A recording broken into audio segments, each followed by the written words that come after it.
유다서 1장 9절에서 11절입니다. 유다가 유다서를 기록한 이유가 앞에 있어요. 3절에 단번에 받은 우리의 믿음을 지키기 위해서. 이 믿음을 해치려는 교회 안에 가만히 들어온 사람들, 그들과의 믿음의 싸움에서 이기게 하려고 유다서를 썼다는 겁니다. 초대교회는 가만히 들어온 이 거짓말하는 형제들, 교사들로 인해서 교회가 위기에 처하는 거예요.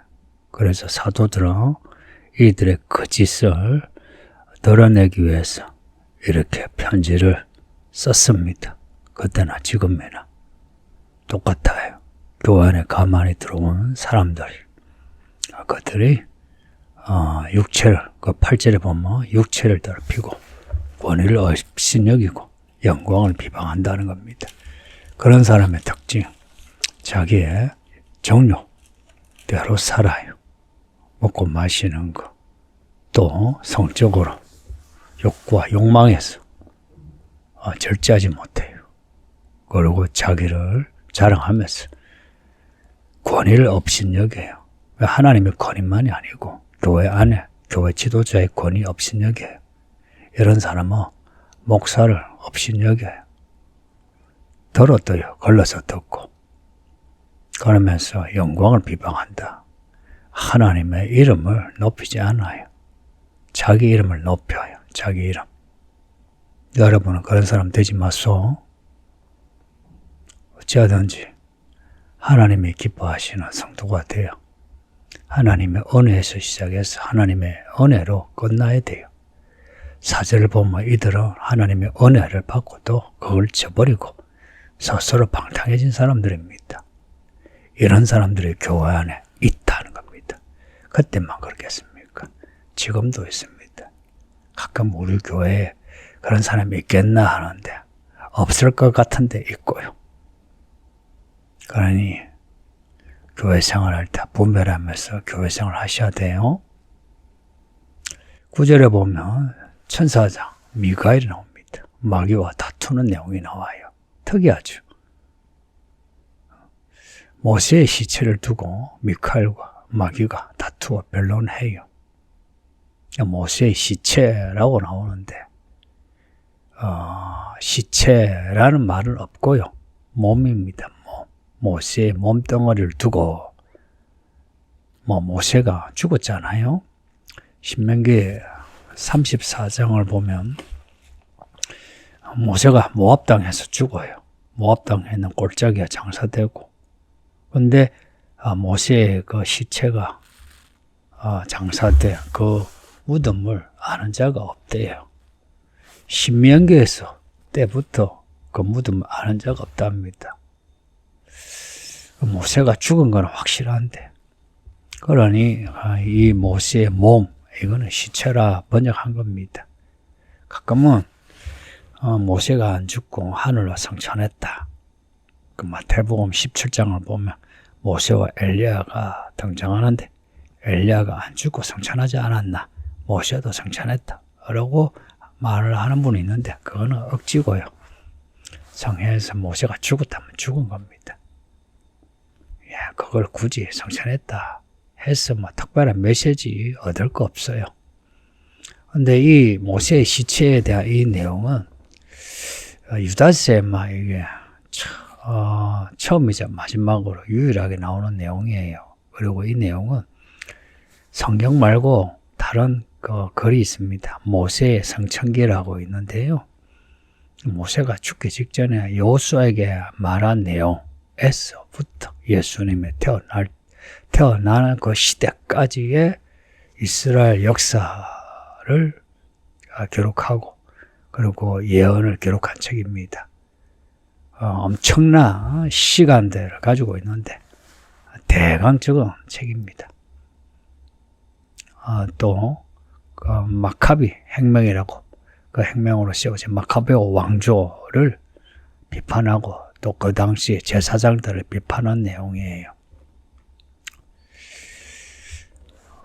근데 성경에는 기록이 안 돼 들어가 있지 않는데 이 유다서에서 모세 성층기의 내용을 일부 인용하는데, 근데 또 아이러니하게 모세의 성층기에 남은 글에는 모세에 관한 내용은 없다고 합니다. 소실되고 없답니다.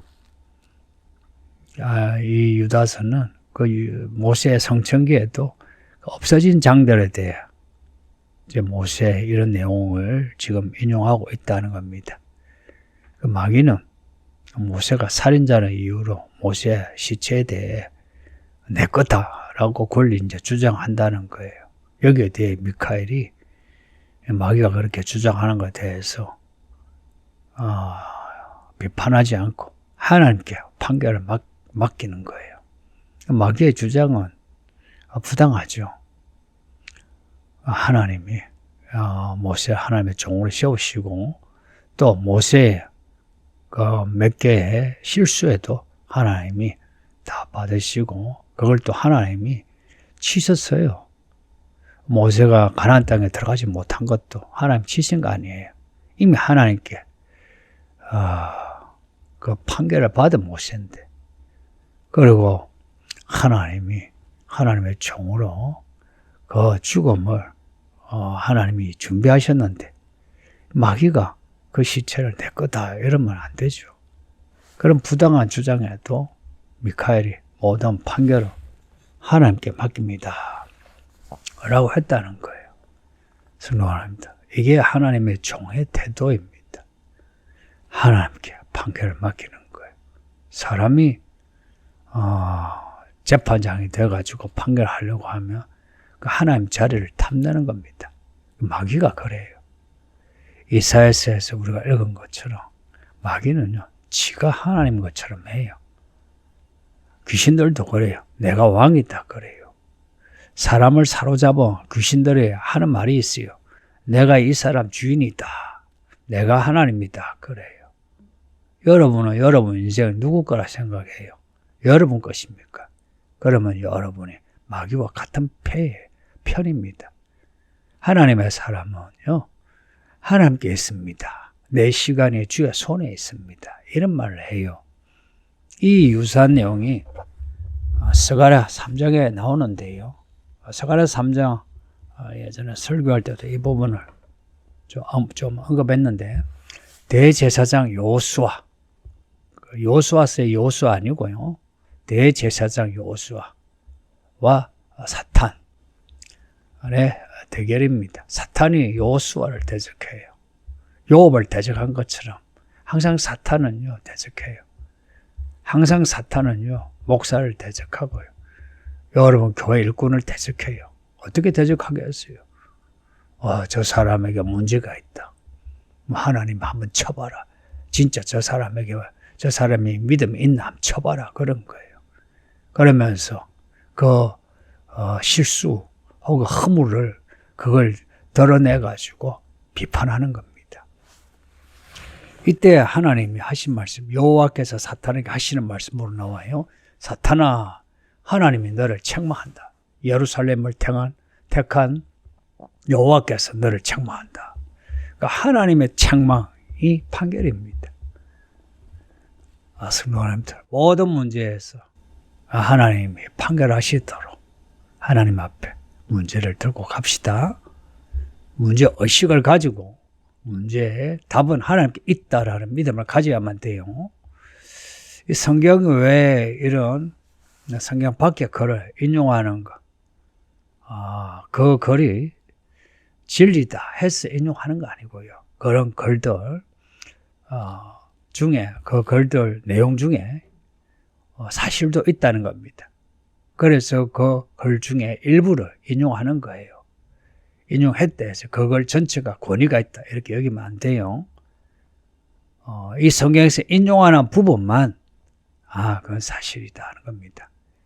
뒤에 14절에 에녹이 나오는데 에녹에 대한 글도 그래요. 창세기에는 에녹에 대한 글이 그냥 후딱 지나가요. 하나님과 동행하더라. 근데 에녹서를 보면 아주 자세히 나와요. 그 에녹서를 유다서에서 또 인용하는 겁니다. 그렇다 해서 에녹서가 성경처럼 권위 있는 책은 아니에요. 10절 보면 이 사람들은 무엇이든지 그 알지 못하는 것으로 비방한답니다. 그들은 이성 없는 짐승 같다. 본능으로 아는 그것으로 멸망한대요. 이 사람들 특징. 그 가만히 들어온 교회에 이 거짓말하는 사람들, 이 사람들 믿음을 해치려는 사람들인데 특징 비방입니다. 비방. 요한계시록에서 그 짐승의 머리에 있는 그 이름이 하나님을 비방하는 거죠. 하나님을 비방하는 거, 교회를 비방하는 거, 목사가 비방하는 거, 성도 비방하는 거 다 똑같아요? 나는 하나님을 비방했지, 목사를 비방하지 않았다. 그런 말장난하면 안 돼요. 여러분의 부모도 비방하지 말고 형제도 비방하지 마세요. 마귀의 특징은 비방인 거 아시죠? 수군대지 마세요. 언제든지 말이요, 완곡되고 꼬이지 말고, 그리고 꼼수 부리지 말고요. 가능하면 전공법이 좋아요. 마귀의 사람의 특징, 말을 꼬아서 비방해요. 그게 거짓말인 거예요. 이들은 하나님의 권위, 교회의 권위, 목자의 권위, 이런 권위 무시하고 비방하는데, 그렇게 해서 얻는 게 뭐겠어요? 자기 자신의 자랑입니다. 그런 사람 특징 아시죠? 자기 자랑이에요. 나 괜찮은 사람인데 그래요. 교회 안에 괜찮은 사람 없어요. 죄인을 불러가지고 하나님의 자녀로 삼으셨죠. 괜찮은 사람 있다 생각하면 그 사람은 이미 가만히 들어온 거짓말하는 이 형제, 이 사람들이요. 이들은 이성 없는 짐승같이 본능으로 이성 없는, 이 이성 없는이라 이 단어가 특이해요. 로고스 아시죠? 로고스 앞에 안 있다, not 혹은 no, 로고스라 붙이면 돼요. 접두어가 부정어가 붙어 있어요. 로고스의 반대라 보면 돼요. 말씀이 없는 사람이에요. 이 말씀이 사람의 이성이에요. 말씀이 없는 사람은 짐승과 같아요. 말씀이 없이 합리적이고 생산적인 그런 말하고 행동한 사람이 있다 싶죠. 사실 없어요. 말씀이 없는 사람의 인생은 다 헛되고 헛돼요. 그리고 그들은 실제로 고상 같으나 짐승과 같아요. 그들은 본능으로 산대요. 본능으로. 이 본능이란 말이 몸으로 사는 거예요. 몸을 따라 몸의 욕구와 욕망, 정욕으로 행해요. 정욕으로. 이게 앞에 4절에 방탕한 것으로 그 단어와 연결돼요. 그리고 7절에 음란하며 육체를 따라간다. 그 단어하고 그 내용하고 따라가요. 본능으로 음란하며 육체를 따라간다. 이 본능이란 말하고 육체란 말은 단어는 달라요. 그런데 그 의미는 서로 통하는 거예요. 하나님은 이들을 그냥 두지 않고 멸망시켜요. 11절에 보면 화했을진저, 이 사람들이 가인의 길에 행하였으며 삭스를 위하여 발람이 어그러진 길로 몰려갔다. 화했을진저. 이 말은요, 히브리어로 하고 똑같은 거예요. 화했을진저. 우리가 그러잖아요. 아이고, 그러죠. 예, 아이고, 그 말입니다. 호이, 이게 히브리어예요. 아우, 이게 이제 헬라예요. 우리 이 탄식어하고 똑같죠, 그죠? 이들의 끝은 지옥이기에 탄식할 수밖에 없죠. 이들의 모습이 어떠하냐? 예로, 그 예시로 적어 놨어요. 가인, 발람, 고라예요. 가인이 무슨 짓을 했는지 아시죠? 하나님이 경고를 했음에도 동생을 죽인 사람이에요. 하나님까지도요, 맘먹는 사람이에요. 하나님 앞에 불가. 왜 내 제사 안 받아들이냐 하는 거예요. 제가 부목사 하면서 그런 사람 많이 봤어요. 왜 날 목자 안 세워주냐? 왜 날 뭐 해주지 않냐? 뭐 장로 안 시켜주냐? 성도님들, 이 교회는 그런 사람 없어야 돼요. 왜 목자, 총무, 집사 안 세워주냐? 세울만 하면 세우니까. 믿음으로 사세요. 저는 목사로서 그런 말을 한 사람을 못 세워줘요. 왜 나는 인정 안 해주냐? 인정 안 하는 말하니까 안 한 거죠. 발람, 돈 때문에 어그러진 사람이에요. 저주하려고 했다가 하나님의 축복으로 바꾸신 하나님이에요. 그럼에도 발람의 이 탐욕은 여전했다 이야기입니다. 그래서 성도님들, 교회 다니면서 하나님만을 섬기는 거 연습하세요. 돈이 아니요. 여러분이 헌금하는 거 별거 없어요. 그 돈으로 사실 할 수 있는 게 별로 없어요. 하나님 앞에서는 그게 별거 아니다 이야기입니다. 하나님은 무에서 유를 만들어요. 그 하나님 앞에서 내는 돈 가지고 생색 내지 마시고요. 또 돈에 대한 욕망으로 믿음을 버리지 마세요. 그리고 고라가 한 일을 아시죠? 모세에게 대들었어요. 목사가 죽을 죄 지은 거 아니면 목사에게 대들지 마소. 열어보는 게 안 좋아요. 이거 목사답지 않다 싶으면 쫓아내든지 아니면 하나님께 맡기는 기도하든지 뒤에서 수군대면 욕하지 말라 하는 거예요. 제가 여러분을 주관하려고 이런 말 하는 거 아니에요. 이 의도를 제대로 곧대로 받아들이시기를 기도합니다. 아버지 하나님 감사합니다. 유다서 잘 읽고 우리의 믿음을 지키게 하소서. 감사하고 예수님 이름으로 기도합니다. 아멘.